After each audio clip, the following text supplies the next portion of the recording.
Добродојдовте во првиот дел од работилницата Традиција насликана на порцелан, проект од национален интерес во културата за 2020 година во категоријата за визуелни уметности, архитектура и дизајн, поддржана од Министерството за култура, а во соработка со локалната установа Градски музеј Крива Паланка. Јас сум Оливера Станковска, поет, писател, уметник од Крива Паланка, воедно инструктор на оваа работилница, а асистент на проектот е Наталија Милковска, етнолог во локалната установа Градски музеј Крива Паланка. Видеото ќе биде поддржано со фотографии, бидејќи за мене визуелниот пристап кон работите дава подобри резултати. Со Наталија заеднички ги изведовме досегашните подготовки, потребни за реализирање на двете работилници, каде првата е со едукативен карактер, запознавање со техниката цртање и сликање на порцелан, потребен материјал и дел од постапката за изведување на оваа техника. Но да не должам повеќе, полека да дојдеме до суштината на оваа онлайн предавање, кој се надевам ќе ве внесе во светот на уметноста, бидејќи само оние кои го вкусиле сладкиот вкус на уметноста знаат дека во потрага по едно безгрижно секојдневие, од време на време потребно е малку да побегнеме, но не некаде или од себе, напротив, во еден свет кој нуди убавина и задоволство на душата. Која е целта на работилниците? Оваа работилница има едукативен карактер.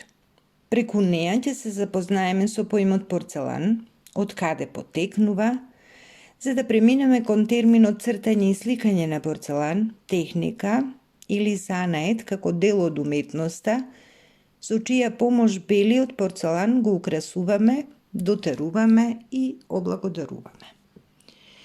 Потоа ќе проговориме за материјалот кој е неопходен за да се совлада оваа вештина, каде може да се набави, и ќе споменеме дел од начинот или постапката на сликање на порцелан, која целасно ќе ја утврдиме и усовршиме на втората работилница од овој проект. На наша радост и задоволство, повеќето лица и идни учесници на работилниците се нестрпливи и сакаат што поскоро да се сретнат со практичниот дел во втората работилница. Која е предноста на работилниците наспроти пишуваниот материјал во списанија, на интернет или гледање на видео понудено од каналот YouTube? Пред се постои интеракција помеѓу Наталија, мене и учесниците. Ние ви нудиме подготвен материјал, а потоа сме тука со вас за да ги разјасниме сите нејасни моменти, зашто првите чекори се секогаш како чекорите на малите деца, несигурни. Се двоумиме дали да продолжиме понатаму. Но верувам дека вашата љубопитност ќе биде поголема од стравот и желбата за истражување и осознавање нови работи и таа ќе ве поведе напред. И уште нешто би сакала да напоменам.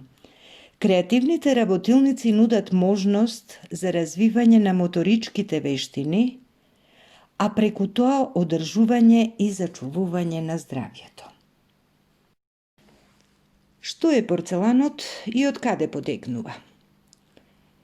Порцеланот е полупрозирна бела керамика што се добива со печење на високи температури, честопати украсен со шари кои се добиваат со примена на повеќе техники.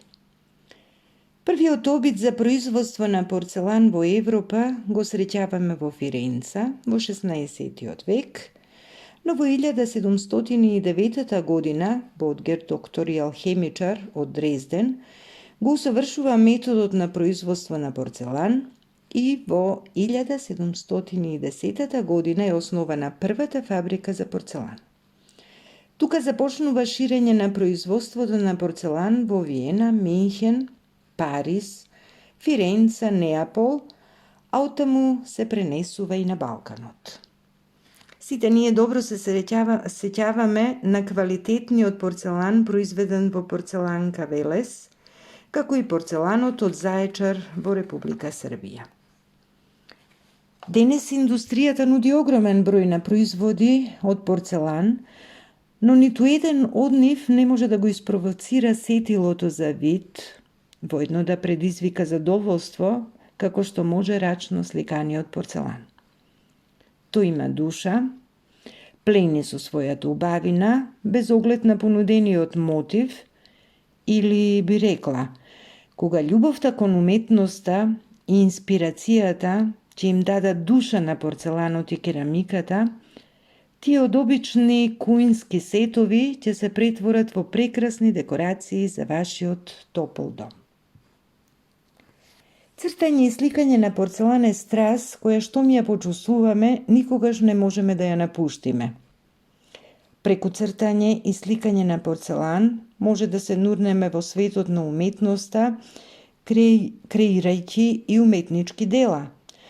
Но можеме да се насочиме кон изработка на занаетчиски предмети, како дел од уметноста, создадени за комерцијални цели, поточно изработка на сувенири.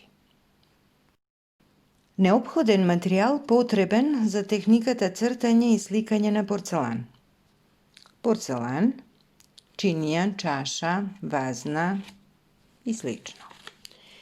Специјални бои за сликање на порцелан, специјални маркери, фломастери, контур бои, специјални четки за цртање и сликање на порцелан и како додатни работи би ги споменала памук, алкохол или ацетон, влажни марамчиња, селотейп, шаблон и индиго. Белиот порцелан е достапен во секоја продавница или гифт шоп каде среќаваме производи за домаќинството. Специјалните бои потребни за цртање и сликање на порцелан можеме да ги набавиме во специјализираните продавници што вршат продажба на уметнички бои и прибор за сликање. Тука ќе ги напоменам Касверц, уметничко ателје во Скопје, и интернет продавницата сликарскиприбор.мк. Боите се достапни во повеќе нијанси и наменети се за сликање на материјал отпорен на топлина, како што е порцеланот, стаклото, керамиката. Ги среќаваме како покривни и транспарентни бои. Не бледеат и се водоотпорни по фиксирање за подлогата, поточно по печењето. Маркерот или фломастерот го користиме за повлекување на подебели линии, над кои може да следува линија повлечена со боја. Контурните бои се користат во крајната фаза на сликање на порцеланот, со што насликаниот мотив добива посебна убавина. Четките што ги користиме при сликање на порцелан, пожелно е да бидат од природно влакно, кое е поквалитетно и потрајно. Штом ќе завршиме со сликање со боја, бојата од четката треба веднаш да ја отстраниме, за да не се оштети влакното. Чепкалките и влажните марамички ги користиме при корекција на грешки кои настанале при цртање и сликање на порцеланот. Со памукот, натопен со алкохол, ја поминуваме површината на порцеланот, за да ги отстраниме и најмалите масни дамки. Значи, тој се користи во самиот почеток, пред да почнеме да цртаме и сликаме на порцеланот.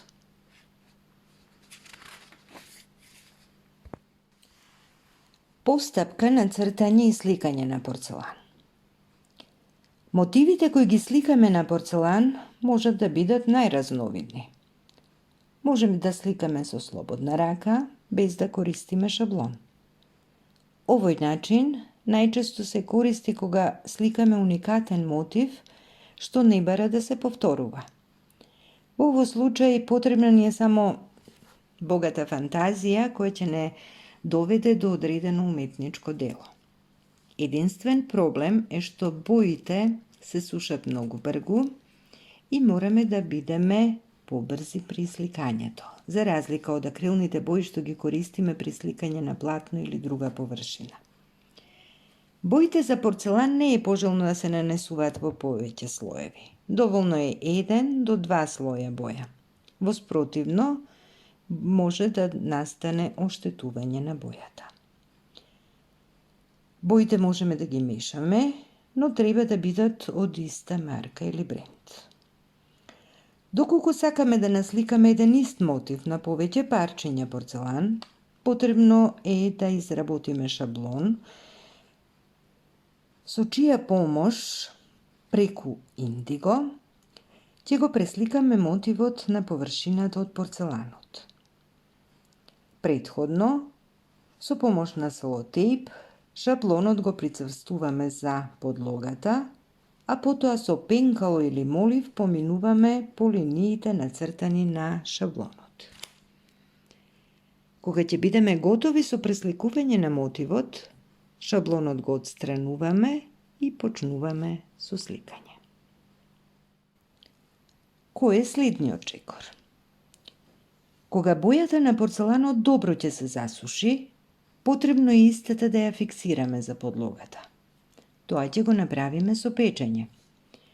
Кога станува збор за поголема количина на рачно сликан порцелан, за фиксирање на бојата се користат специјални печки за печење.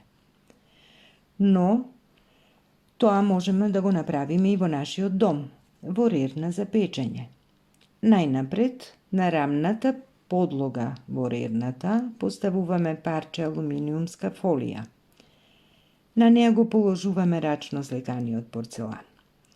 Ја вклучуваме рерната на 170 степени и по 1 час и половина ја исклучуваме. Бојата е веќе фиксирана за подлогата, но загреаниот порцелан го оставаме во рерната до негово ладење. Во специјализираните продавници за уметнички прибори и бои за сликање, среќаваме и бои за сликање на порцелан кои не се печат, се сушат на воздух. Лично ги користам првите бои за сликање на порцелан, што ги фиксирам во загреана рерна. Во домот имам парчиња рачно сликан порцелан стари 10 години, каде бојата останала непроменета. Единствено, не препорачувам рачно сликаниот порцелан да се мие во машина за садови. Тоа е последниот чекор при практикување на техниката цртање и сликање на порцелан. Времето потребно за изработка на еден производ секогаш е различно. Се во зависност од мотивот што сакаме да го насликаме на подлогата. Некогаш е доволно половина час, но понекогаш не треба неколку часа за да добиеме финален производ. Се запознавме со техниката рачно цртање и сликање на порцелан. Што потоа? Одлуката е ваша, а можностите се големи и најразновидни. Оваа техника може да ја применуваме за свои цели, како хоби. Можеме да изработуваме сувенири кои ќе ги подариме на своите блиски. Замислите го мигот со првото утринско кафе во ваша лична креација. Или попладневното кафе или чај и десерт со вашите најмили во еден рачно сликан сет. Задоволството е огромно. Но можете да започнете свој бизнис, изработка на рачно сликани ракотворби да биде ваша идна професија. Звучи примамливо, зарем не? Да слушнеме зошто е тоа интересно. Изработката на креативните ракотворби како професија нуди повеќе благодети. Како прво, можеме да работиме од дома. Можеме да работиме кога сакаме и во кое време сакаме. Имаме доволно време за себе и за семејството. Домашниот буџет се зголемува. Постои можност за целосен или дополнителен приход. И тука оставам простор за размислување. А како за крај, би сакала да се заблагодарам за вашето внимание. Се гледаме на втората работилница традиција насликана на порцелан, каде практично ќе го примениме ова знаење. Топол поздрав од мене, Оливера, инструктор на работилницата, и од Наталија Милковска, асистент на работилницата. Во продолжеток можете да погледате дел од мојот рачно сликан порцелан, можеби фотографиите ќе бидат инспирација за ваша лична креација.